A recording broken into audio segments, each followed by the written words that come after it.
most businesses fail not because they run out of money, but because they never get started in the first place. It's typically 10% idea, 90% execution. And that execution is really just the determination to see it through and make it a success no matter what. On this podcast, we share inspirational stories, unique strategies, and the life lessons from entrepreneurs, thought leaders, and innovators in our communities who have transformed their lives and the community around them. Hi, my name is Kevin LePage, and you're listening to Exponentialists on Air.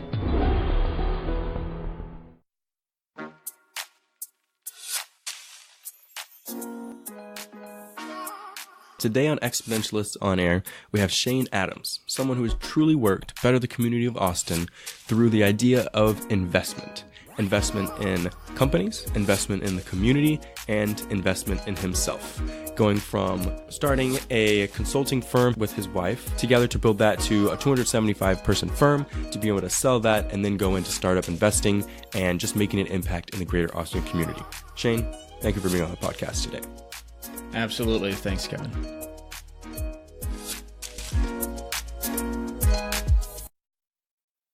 All right, so the first question, I'm going to throw you a little low ball, get you going. What is entrepreneurship to you? To me, entrepreneurship is really betting on yourself and taking your own destiny into your own hands. And there's a lot of sacrifice that goes into it, but there's also a lot of reward. So it's definitely a difficult process, and it's one that, frankly, most people embark on at some point in their lives, whether they call it entrepreneurship or not. Personally, I never considered myself an entrepreneur until I had a thriving business, and then just, retrospectively considered myself one. Mm-hmm. Okay, and to go further on that point, what does social entrepreneurship mean to you?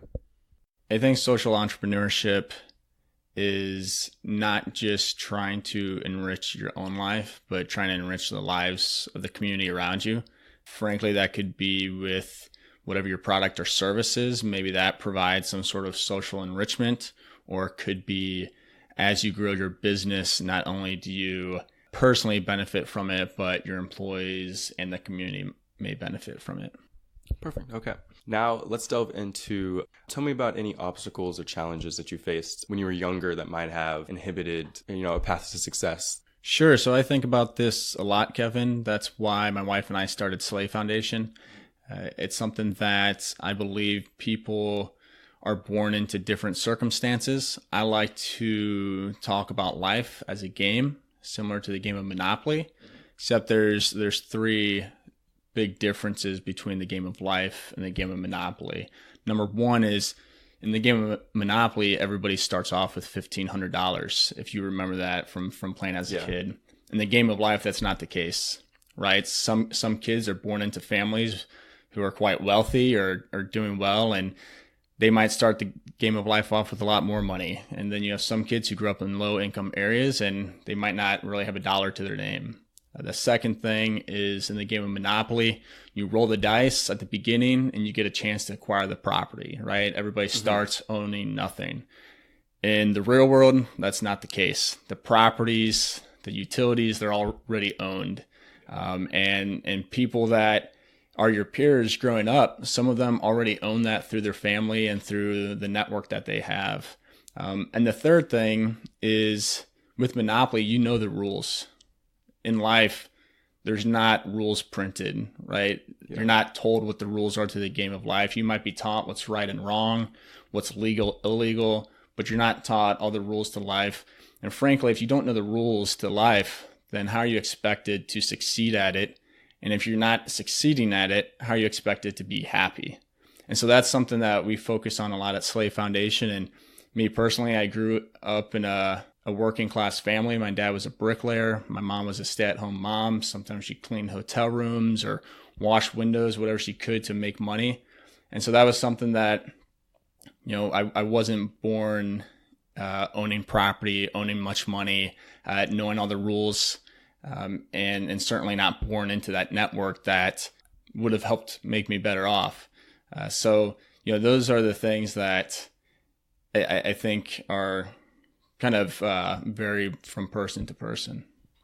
And that kind of branches right into a point that kind of I understood as I've grooved up myself, is that life, it's not created equal. Everyone starts off in a different spot, and then life is also made up of the different opportunities that you're given. So as you're growing up, as you're going through high school and things like that, what were some major opportunities that you were given that ended up helping you further your success and trying to further yourself into life? Sure. And I think I didn't fully answer the last question. I kind of went off on a tangent. I think totally you asked about some of the hardships, and now you're asking about some of the opportunities. So to take a step back and then to answer this question is, I think that there's, I had the mentality that for me, not having much money growing up, that was something that I aspired to have. I believe my parents, one of the main reasons why they got a divorce or would fight, the root of many of their fights was about money, right? And I think a lot of kids can relate to that. And so that's something growing up, I always said, you know what, if I could secure my financial independence, then when I eventually get married, I won't have to fight with my wife about money, right? We could fight about other tedious things. Right. So that was something that was really important to me. And growing up, I also saw my parents, even though we didn't have much and they both were kind of blue collar in the blue collar industry, they both really worked very hard, and they always kind of had a little bit of entrepreneurship in them. My mom opened up a daycare at one point. My dad opened up his own construction business. And so for me, the opportunity, I would say, is having them as role models, not just to learn what not to do, aka fight about money and so forth, but also about being, I guess, confident enough that maybe I could take on something myself. And so that's what started me down the entrepreneurial path is I saw that in my parents, and that's eventually what led me to start my own business. Perfect. And you went to University of Missouri, Columbia. That's right. Okay. Yep. And then from there, you went and had an opportunity to work at Epic. So what drew you to go to a healthcare software company? So growing up, I had been on an airplane about, I think, once to visit relatives up in New York from St. Louis. We had a computer in the house that I think when I was in 8th or 9th grade, we got for the first time, and we shared the computer with dial-up and everything. So I never traveled much. I was never the greatest with computers. And at University of Missouri, my degree was in finance and banking, and I thought I would go into the financial services industry. Right. But I interviewed for every single possible opportunity my senior year. I didn't care what the job was. I actually interviewed to be a store manager at The Buckle, to be a financial analyst at Sprint, to be an advisor for like an Edward Jones type of company, Ameriprise Financial. And then Epic came along, and I didn't really know too much about them, but I applied, and they offered to fly me up to Madison, Wisconsin to do a second round interview. And so I'm like, you know what? I'll take a free vacation up to Wisconsin. What do I have to lose? It'll be fun. I don't know much about computers, but the job says you get to travel 60 to 80% of the time. And I said, sign me up. I'll fly around all day getting paid to do it and getting paid to go out to dinners and things like that. So that's what led me up to Epic to get a job. And they hired me in as a project manager. What's amazing about Epic is they don't care what your degree's in. They just want you to have a degree with a solid GPA. And then they decide where they put you. Based on your aptitude and based on how well you score on their tests. So that's kind of how I landed at Epic right out of college. And what time of the year did you interview at Epic? Yeah, so we were talking about this a little bit before, Kevin. It was in late December. I actually graduated college in December. So I kind of fast tracked my high school and college just to get out into the real world, make as much money as possible. I had already accepted an interview for Sprint in Kansas City, which was kind of closer to home. And I had actually interned with Sprint before.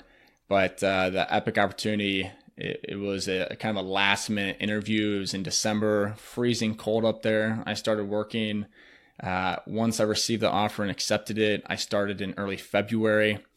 And I think this was my first day to work, I actually rear-ended another Epic employee driving there. It was like at 2 miles per hour because I hit the brakes and my car just wouldn't stop. It just kept sliding and sliding because the ground was completely covered with ice, and I had a rear-wheel drive car I bought for $1,500 back when I was 16. Yeah. Yeah. So you worked at Epic, and then you went and you founded and tried to create you did create a consulting firm, Sagacious Consultants. So tell me about how you went from working at this company to then developing a consulting firm that kind of worked with companies and worked with Epic systems at the same time. Sure. And kind of going back on your prior question about opportunities I've had, I know there's a number of opportunities that I've had that maybe some other people haven't, especially when you think about certain minority groups and people just growing up in different parts of the world, especially. But I go back to kind of that confidence that my parents gave me, and kind of just the ignorance that I could do something that I wasn't qualified to do, and I can maybe do it better than somebody who is smarter or more qualified to do it than me. And that kind of came into play with starting Sagacious Consultants. I was working at Epic. I actually really enjoyed my job, but I had a lot of friends, including my girlfriend at the time, who's now my wife, Lisa, who were looking at leaving Epic. They weren't happy. The job was great, but it's like most kind of fast-growing tech startups in a sense. And at this time, they had about 2,000 employees. Now they have about 10,000. But you have very long hours, sometimes 80-hour work weeks. There's a lot of customer work where you're working with your healthcare clients and really helping them improve patient care. But there's also a lot of internal projects. There's a lot of internal politics because most of the people they hire are right out of college. So you have a lot of young type A personalities who are trying to move up kind of that corporate ladder very quickly. And so there's a lot of internal politics at play. And then also you're required to live in Madison, Wisconsin. So I had a number of friends who had worked there for a couple years, and they were looking at transitioning out. Mm-hmm. And frankly, I felt like I was in my 80s, and all my friends were unfortunately leaving me, passing away. I felt that as a 22-year-old in Madison, because I knew if my friends, and especially my girlfriend, left Epic, most likely they would move out of Madison. Yep. And so I didn't want to kind of be there by myself. And so I thought of all the ways that Epic could kind of just improve their retention, especially for these targeted people and for the greater kind of people in that situation. And I took those ideas to kind of my boss's boss, and I said, hey, I think we have an issue with retention, especially losing a lot of really good people. I don't think we want to. Here's some ideas I came up with, and I'm more than happy to spearhead these efforts. I thought A, it could help retain these people, and B, frankly, it could be self-serving and help me progress my career. Yeah. And he just wasn't having any of it. He just wanted to know who the individuals were. Ooh, yeah. And I thought my personal relationships were more important than kind of just ratting them out, right? And so he wasn't interested. And at that point, I kind of changed my perspective on Epic. I thought, this isn't going to be a long-term kind of career for me. I want to look elsewhere. So I started looking at some consulting firms out there because they paid much better, doing relatively the same work. Mm-hmm. And I remember talking to my dad, and he just said, Shane, why don't you just start your own? And there's an idea. And I'm like, well, I guess I don't have a good reason not to. It's tough, right. But I'm 22 years old at this point, 23 maybe. And I say, yeah, that's a great idea. So I leave. And really, I think this is how a lot of businesses are started. I had experience I gained from working for the company that's crushing it in this market. They're the electronic health record leader when it comes to software. And I learned about what they did really well. And I also learned the things that maybe they didn't do quite so well.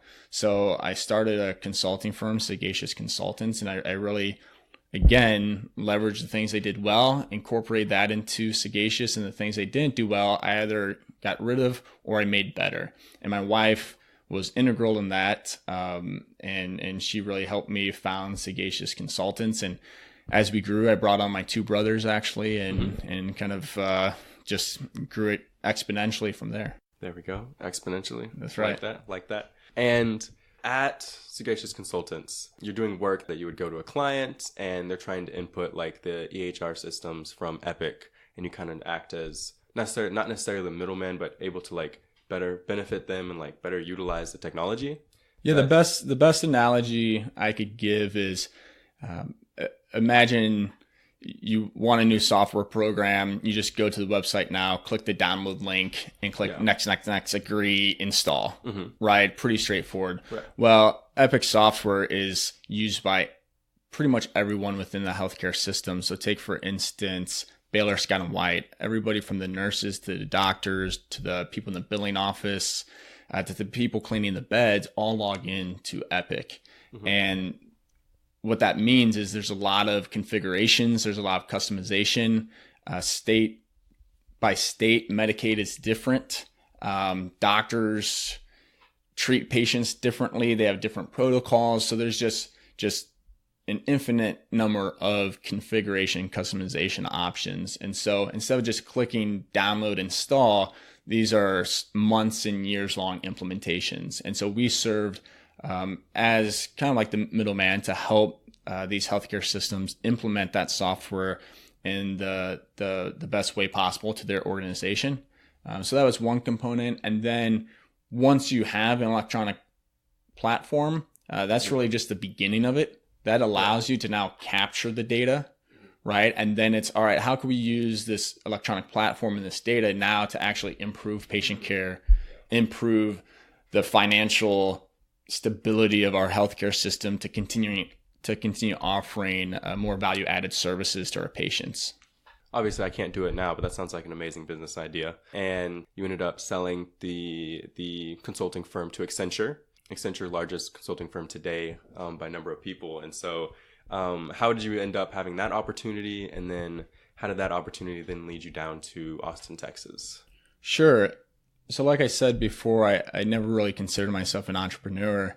And I feel like with a lot of the companies I invest in now or mentor, I feel like it's they've taken a very MBA startup process, I call it, to starting a business. It's almost like they're following just a playbook. And now, of course, there are MBA programs for entrepreneurship. Yeah. And it's something that I didn't know even existed. So we never raised money. It was a service-based firm.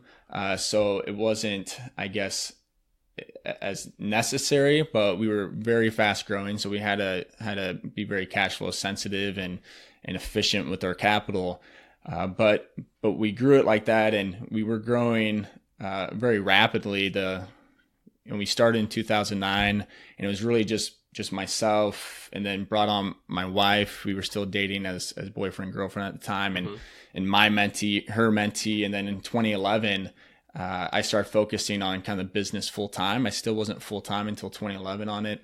And then we grew from 4 people up to, I think, 27 in that year. So that's when we really hit that exponential curve, or that hockey stick curve, if you will.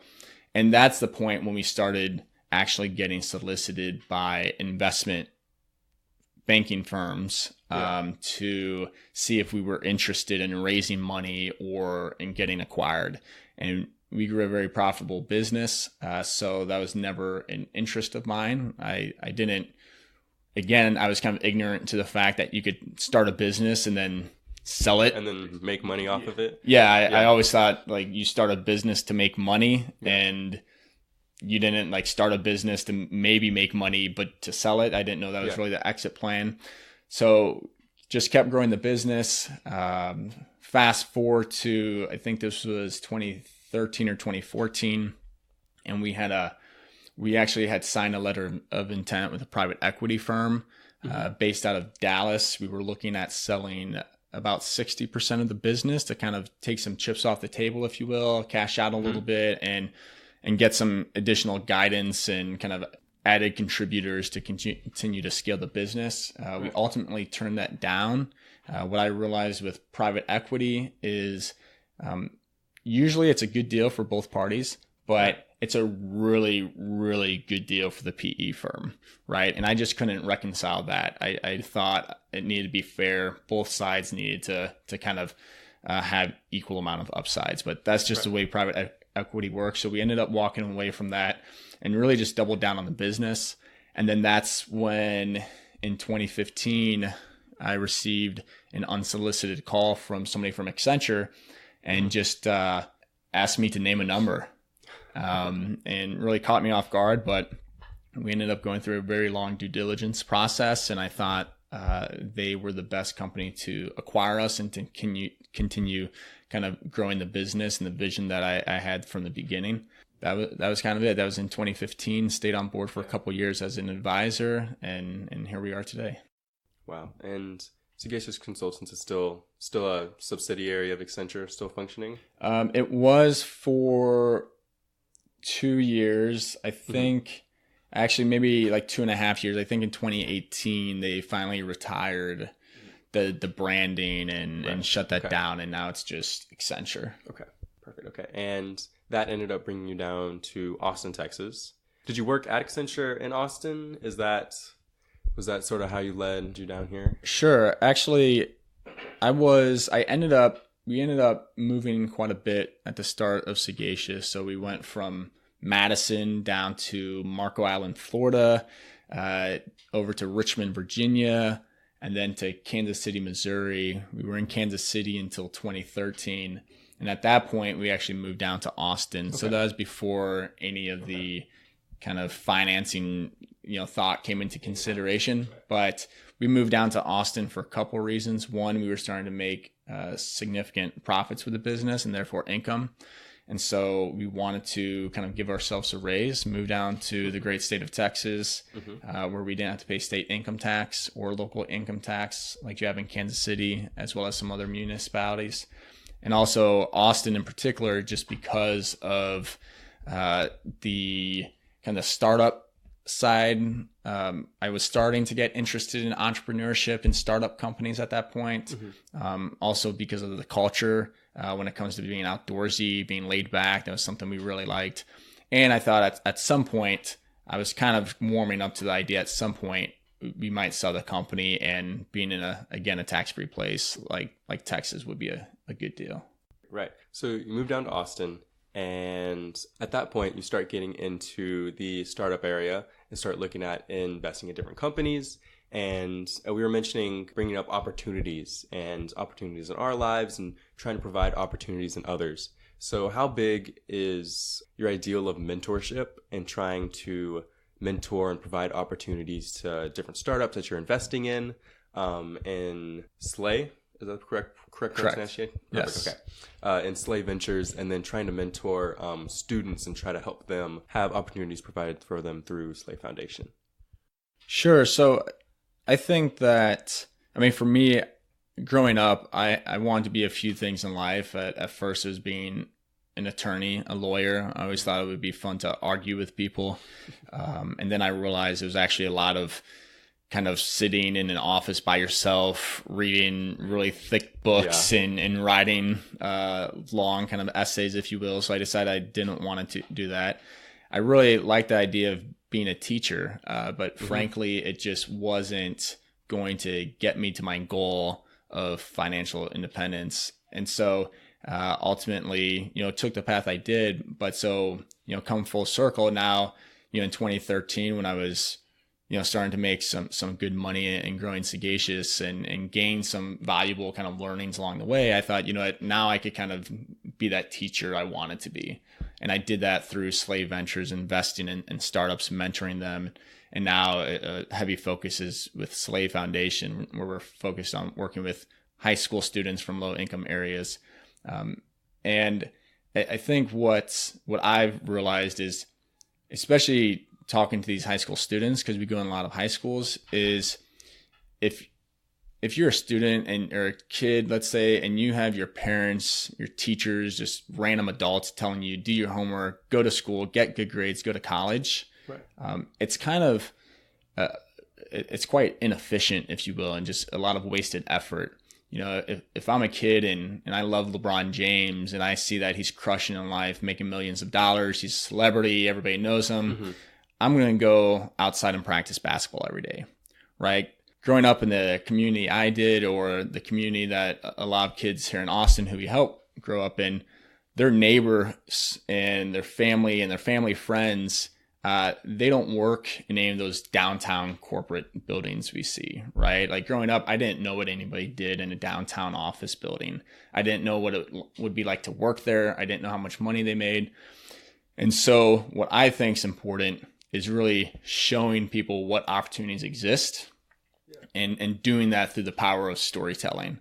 Because I think if you can inspire somebody to do something, then they're going to go and put in that effort on their own volition. And I think that's a much more efficient and effective way to get through to people. And so I think that's my goal when it comes to the foundation, is just showing those opportunities and inspiring people to pursue them. And then when it comes to mentoring startups, I think a lot of it is inspiring them. Oftentimes it's not the smartest or the best idea that works. It's really about execution. I like to say most businesses fail not because they run out of money, but because they never get started in the first place. And then when you do have a successful business, it's typically 10% idea, 90% execution. And that execution is really just the determination to see it through and make it a success no matter what. And so when I talk to these kind of startup founders and things like that, a lot of it is helping them kind of see obstacles and setbacks as just opportunities to learn and continue to kind of better themselves in their business. And also just, I think a network is super important. That's one of the most valuable things I could add to the companies I mentor or invest in, is connecting them to other companies I might be invested in, or connecting them to people I know who's in a market that they want to get exposed to. I think that's oftentimes the most valuable thing kind of an angel investor could do in that situation. And you were talking about SLA Foundation a little bit, and you're talking about how you teach best and you inspire best through storytelling. And so what are some other specific concepts or some specific stories that you might tell to these students just as you're going through SLA Foundation and your partnerships with these schools? Sure. So one of the things I like to talk about is at Sagacious Consultants, when Accenture acquired us, we had about 275 employees. And this number might not be exact, but it's pretty darn close, is about 273 of them had college degrees, right? 99% of people had college degrees. And for us, we were a great company to work for. Every year we took an international trip with the entire company, paid really well, had great benefits. And so there were a lot of people who applied to work for us, just like with most companies now. There's a ton of great people. I just looked at LinkedIn recently at a Facebook post for a marketing position, and it showed there were like 195 people who applied, right? Like 30 years ago, people applying to a job might be people in that neighborhood, right? In that city. Now it's people in the entire city, state, country, worldwide applying to a job. So if you think you're going to be the number one best marketing candidate and you're going to get that job, first off, you're probably not going to be the top person. And even if you are, that's not who's getting the job, right? It's somebody who meets the minimum qualifications, who's probably networked to somebody at Facebook who will probably get that job. And so one of my messages to kids growing up now is having a college degree, it might not teach you everything, but it might get your foot in the door. Because when we were getting resumes, we wouldn't have time to review them all, right? So we had to start categorizing them. How could we filter them down so that we're not wasting so much time interviewing people? So the first step we would do is we would create two piles. One, college degree. One, no college degree.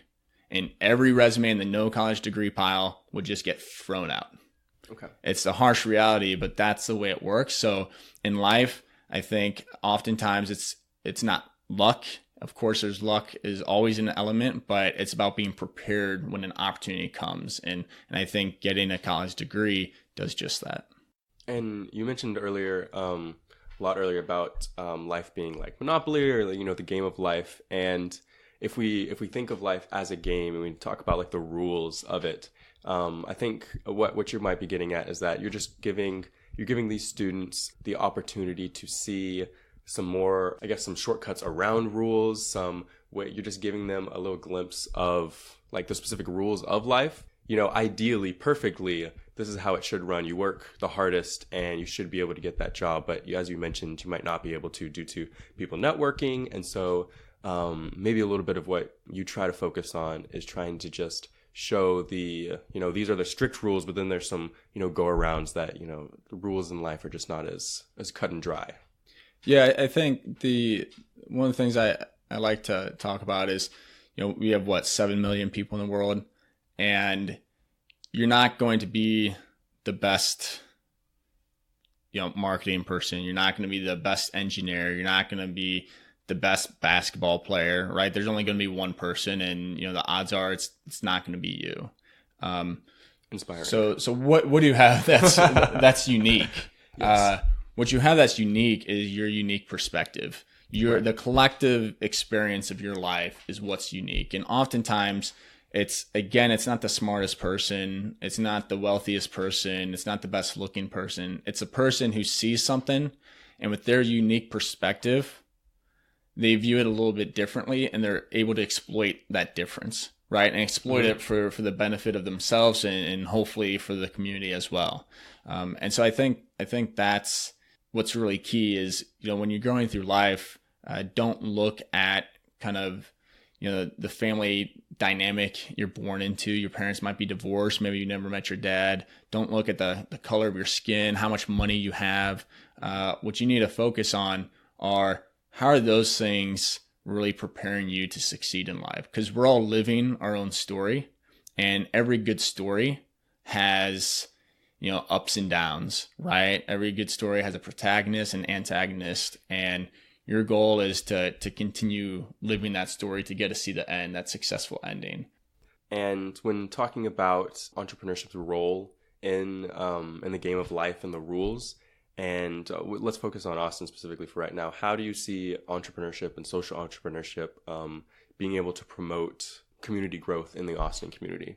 Because Austin's a great city, has a lot of growth and a lot of, the technology boom and the startups, but there's also a disparity between different parts of Austin. So how do you feel that entrepreneurship could end up impacting that?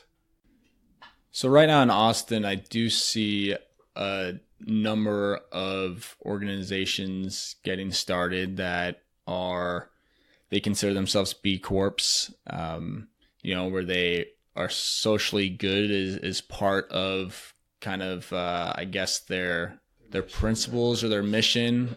Most companies have to treat their customers, employees, and stockholders well. B Corps add in kind of the social aspect of it. So I think that's a very positive development. I think just like involving more women and more minorities in kind of startup teams or in, being part of the VC industry, I think it's just like doing social good. I think it's just good for business, right? When you think about trying to improve the community, I think if you have a mission that is improving the community that coincides with what you're trying to do with your business, that's just going to be positive for your company's outlook and obviously the community. I mean, just look at Tom's, right, and what they've been able to accomplish, and there's a number of companies like that.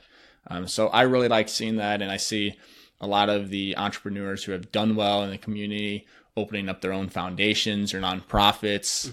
Obviously that's something we're doing, and there's a number of other ones out there. All right. So that's all that I have time for today. Well, one more question. Is a hot dog a sandwich? Yes or no? No.